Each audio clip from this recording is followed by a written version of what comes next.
स्वराज मेरा जन्म सिद्ध अधिकार है और मैं इसको लेकर रहूँगा।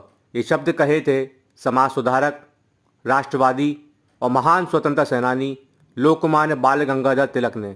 ये किताब हमें उसी महान व्यक्ति के जीवन के बारे में बताती है। चलिए हम बाल गंगाधर तिलक और उनके जीवन के बारे में कुछ बात करते हैं।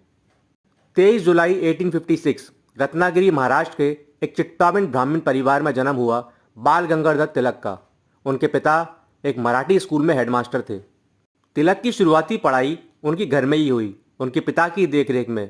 हालांकि जब वो 10 वर्ष के थे तब वो अपने परिवार के सहित पुणे आ गए।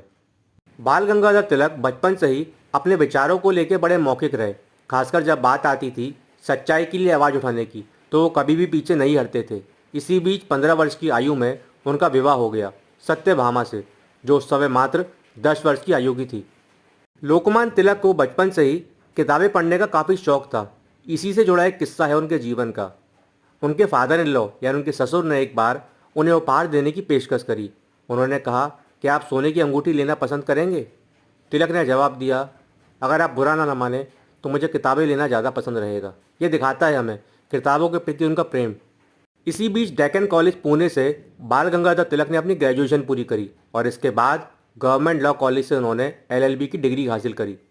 तिलक का शुरू से ही ये मानना था कि हिंदुस्तान के लोगों को उनके अधिकारों के बारे में पता होना चाहिए और उनको उनके अधिकारों के बारे में तब पता होगा जब वो शिक्षित होंगे। इसलिए उन्होंने अपने दोस्त गोपाल गणेश आगरकर और विष्णु शास्त्री चिपलुंकर की मदद से द न्यू इंग्लिश स्कूल की स्थापना करी। इसी के साथ तिलक ने 2 साप्ताहिक न्यूज़पेपर्स भी स्टार्ट किए जिनका नाम था केसरी, जो आता था मराठी भाषा में, और मराठा, जो आता था इंग्लिश भाषा में। और वो यहीं नहीं रुके। इसके बाद उन्होंने द डेक्कन एजुकेशन सोसाइटी और फर्गुसन कॉलेज पुणे की भी स्थापना करी। इसी बीच 1896 में पुणे में प्लेग फैल गया और उस समय ब्रिटिश हुकूमत ने पुणे में एकदम तानाशाही रवैया अपनाया। इसी का विरोध तिलक ने अपने अखबारों के माध्यम से दर्ज कराया और ब्रिटिश हुकूमत को ये पसंद नहीं आया। इसलिए उन्होंने तिलक के ऊपर राजद्रोह का केस लगाया और उन्हें 18 महीने की सज़ा सुनाई। तिलक जब अपनी सज़ा पूरी कर बाहर आए उसके बाद भी वो रुके नहीं। वो अंग्रेज हुकूमत से 2-2 हाथ करते रहे।